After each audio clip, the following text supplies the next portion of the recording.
Okay, it is 6:02, so I think we're good to get started. Thank you all for joining this evening. Super appreciative as always when folks show up to these sessions.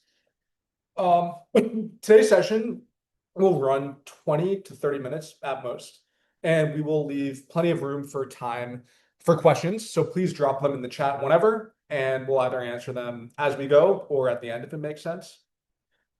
Uh, in general, here's the premise of this session. If your practice runs on an on-premise server, there's a number you've never actually seen. That's the cost for the server. And it's the real all-in cost of that server. And it's almost certainly bigger than what you think it is. And today we're going to go through and find that number together. And we're going to do it using public research and real benchmarks. And by the end of today's session, you should know 6 specific places that these costs hide, roughly what each one costs you, and a simple way to calculate your own number. So that being said, let's dig into what your server really costs, the 6 hidden line items in specialty practices. And just quick intro on me, I'm Isaac, and I help run marketing at DSM. Let's see if I can get this to move. All right, so let's start with this mental trap because nearly every practice we speak to is getting caught by this trap without realizing it. So you might have bought your servers a year ago, you paid it off, so in your head, that cost is finished. A one-time purchase, you don't think about it anymore, and it feels almost free to you. But that single belief is one of the most expensive ideas in your practice because the purchase price was the cheapest part of owning that server. And the real cost is recurring and ongoing and scattered around these 6 different places. And here's the kicker. Not one of these 6 show up on your profit and loss statements with the word software next to it. And that's exactly why you've probably never added up these secret costs and exactly why it feels free when it certainly is not. So let's jump in. So before we go deep into any of these, here's the map of all 6 line items, and we're going to again keep a tally in our head as we go because a number at the end is the point. So 1 is hardware. That's sort of the obvious one. 2 is IT support. 3, security and compliance. 4, forced upgrades and version locks. 5, staff time. And 6 is downtime. And notice what these all have in common. Not a single one of them show up on your books with a label that says the cost of my software. They're spread across capital purchases, a separate IT invoice, insurance, payroll, and pure loss production. And that fragmentation is exactly why this number stays largely invisible. So that being said, let's look into these one at a time. So line item 1 is the hardware. Again, this is the obvious one and the one that's larger than most people expect. So a business grade server runs 3 to 5K on its own, but by the time you add storage, a battery backup, the operating system license, and the IT firm to install and configure the hardware, you're realistically looking at $4,000 to $10,000 all in for a proper setup. And that's research from SafePoint and Infinity Tech, not just DSM. And here's the part that matters. This is not a one-time number. You replace the server every 5 to 7 years, and your workstations turn over once every 3 to 5. So, excuse me. So this isn't just a one-time purchase. It's a clock that never stops ticking. Year 1, you buy it, and year 5 to 7, you replace it. Year 10 to 14, you do the whole thing over again. And every cycle is another $4,000 to $10,000 forever, as long as you're staying on premise.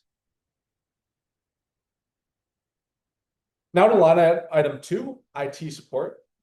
So long story short, someone needs to keep that server patched, monitored, backed up, and alive. And for most specialty practices, that's managed by an IT provider on a monthly retainer. And here's a real published example from an IT firm.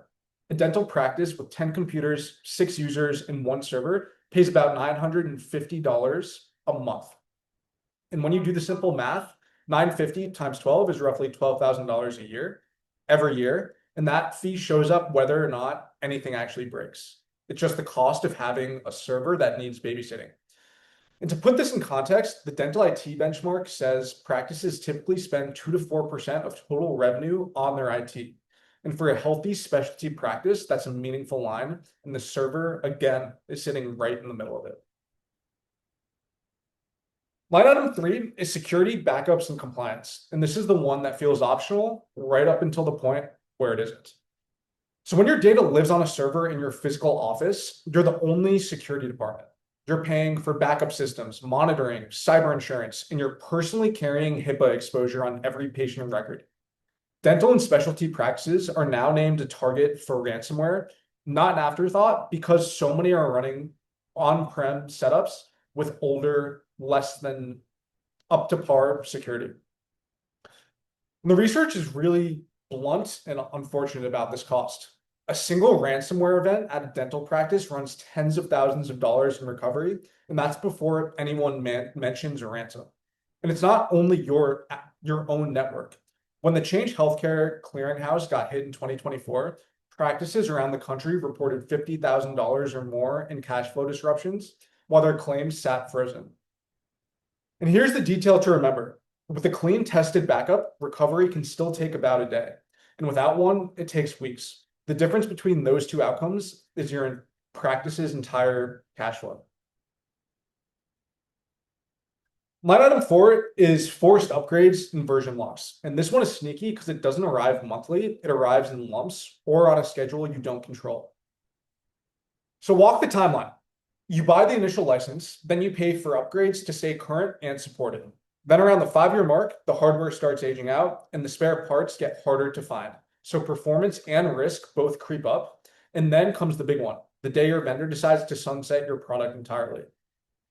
When that happens, you don't get to choose the timing. You migrate on their schedule under pressure, often to whatever replacement they're pushing. And I think WinOMS is currently doing this now and pushing a lot of their practices to Sensei. Plenty of specialty practices are living with exactly that right now, again, and legacy systems that are being wound down. And this forced migration is the single most expensive upgrade you'll ever make. And it's a cost you're exposed the entire time to when you stay on premise that someone else controls. Line item 5 is staff time. And this is the most invisible of these 6 costs because it never shows up on a bill. It hides inside payroll. When you run on-premise servers, your office managers quietly become your part-time IT department. They're the ones rebooting the server, chasing down the IT vendor, applying updates, and building little manual workarounds every time the system can't do something cleanly. Add it up using the standard on-prem cost models. 20 to 40 hours a year on updates and patching is standard. 10 to 20 hours on loss to downtime and troubleshooting, and another 20 to 40 hours on manual workarounds. That's 50 to 100 plus hours a year of paid staff time spent babysitting a server instead of taking care of patients or growing your practice. You're paying for every one of those hours. You just never see it as the cost of running my software because it's blended into a salary you're already paying. But it's absolutely a real recurring cost of staying on that server. Line item 6, and this is probably the biggest one no one talks about, and it's hardest to put a dollar figure on, and that's downtime. When your system goes down, your schedule stops. The chairs sit empty. And in a surgical specialty practice, an empty chair is the most expensive minute in the entire building. The research puts lost revenue between $562 and $1,875 for every hour a specialty practice is down. And watch how fast that scales. 1 hour up to $1,900. One bad day, just 8 hours, is roughly $15,000 gone. In a real ransomware event, healthcare organizations average 17 to 19 days of downtime per instance. So for a small practice, that's tens of thousands of dollars in lost production stacked right on top of the recovery costs. Nobody ever sends you an invoice for the production you didn't capture. There's no line item on your P&L that says lost chair time, but it's real money. And of all the 6 line items, it's the biggest and most hidden. So let's add these 6 up. Hardware amortized across the refresh cycle, managed IT at roughly $12,000 per year, security backups and cyber insurance, licensing, and the occasional forced upgrade. 50 to 100 hours of staff time a year, and even a handful of downtime hours per year. Put those cited components together, and the typical small specialty practices is quietly carrying somewhere between $15,000 and $30,000 a year, every year, on a server that they actually believe is free. I want to be honest about this range because it's not a precise quote, and your real number depends on your practice size, the number of locations you have, and your uptime. And in a minute, I'll show you how to calculate this on your own. But here's the part that's really important.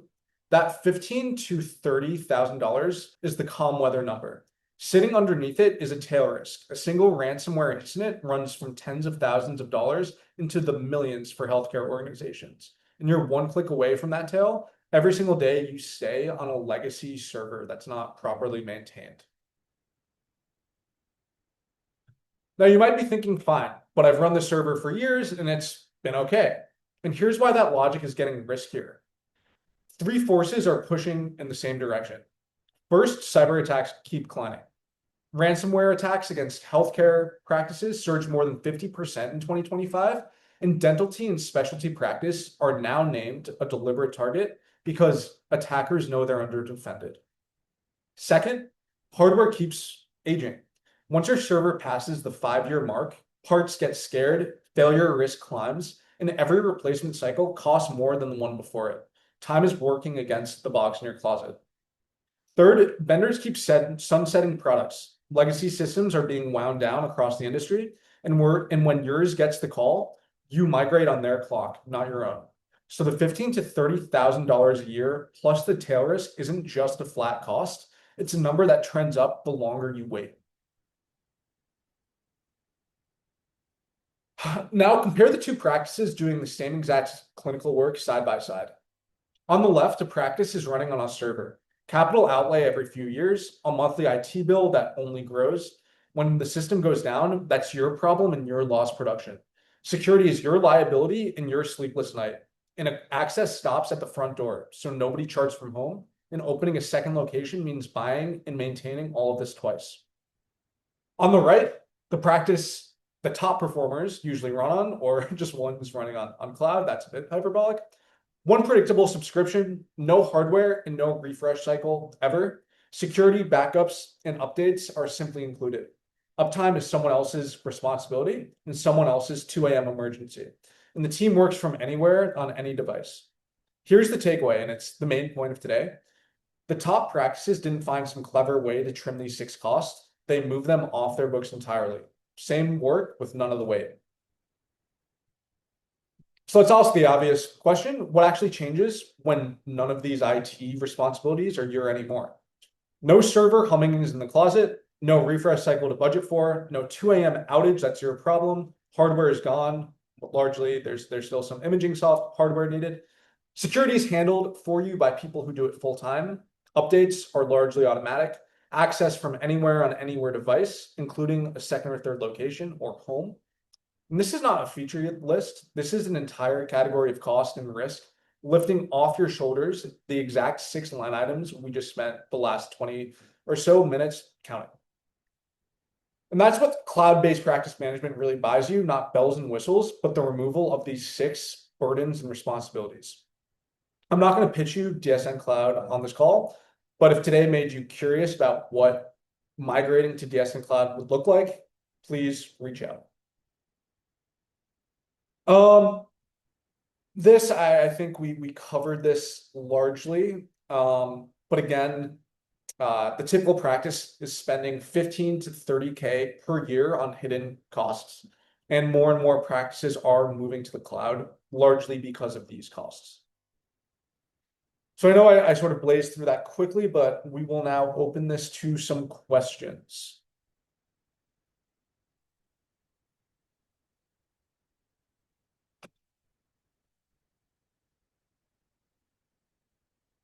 So one question we're getting is switching off our server sounds like a nightmare.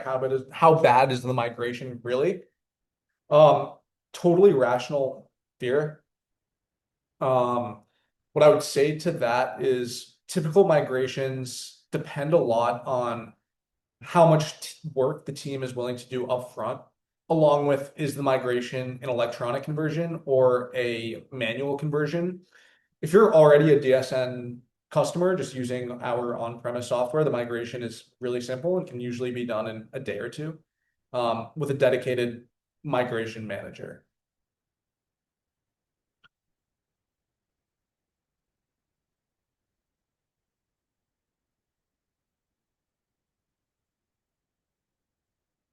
see a couple more coming in.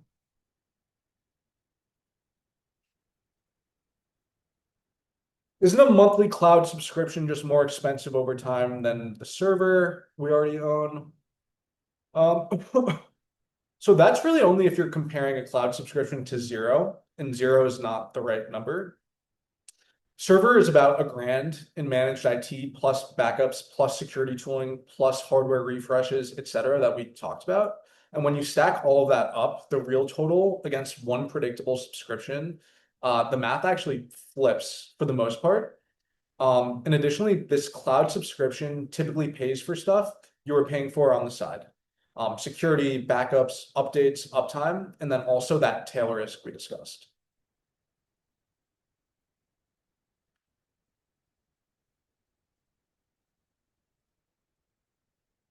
If everything in the cloud, if everything is in the cloud and our internet goes down, aren't we dead in the water? So it's a fair question, and let's actually run it. Internet outages are typically short and they're rare, and you can cover them with a backup connection that costs a tiny fraction of what one server refresh does. Um, So I guess yes, you should plan for your internet and get the backup line, but understand the trade. You're swapping a rare minutes long cheap problem for one that gets measured in days and tens of thousands of dollars, which is a ransomware attack. Um, Looks like that was it for the questions. Again, really appreciate everyone's time. We will send the recording out. Um, if you want to get in touch, feel free to reach out at dsn.com. Again, thank you so much for your time and for joining us this evening.